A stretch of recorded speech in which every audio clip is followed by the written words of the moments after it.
Ang Pilipinas sa Kuwait ang kinahasa umano ng dalawang Kuwaiti police at isang Egyptian na tauhan ng presinto. Naganap daw ito sa loob ng kanyang apartment. Nakakulong na ngayon ang mga suspect na umamin sa krimen. May news to go si Ruth Cabal, exclusive.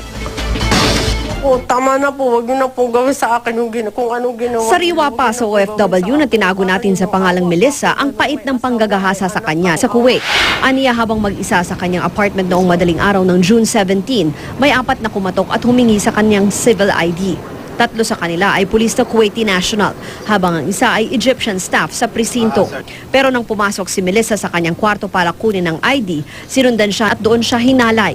Binantaan pa raw siya na papatayin kapag di siya sumunod. Umiiyak po ako. Paano po ako makakapanlaban? Hindi ko po alam gagawin ko noong time. Dahil natatakot naman po ako na ako saktan nila. Nang umalis ang mga suspect, napansin niya ang naiwang posas ng isa sa kanila. Ang isa namang Kuwaiti police na di nanggahasa, hiningi naman ang kanyang number at tumawag pa sa kanya para ayain siyang lumabas. Kinabukasan nagsumbong sa pulisya si Melissa, bitbit ang posas at ang numero ng tumawag na pulis bilang ebidensya. Iniharap din sa kanya ang mga suspect na agad niyang nakilala. Pero nung ipakita na po sa akin ng personal yung tao, tapos umamin po, nakaramdam po ako ng gaan ng loob kahit papano.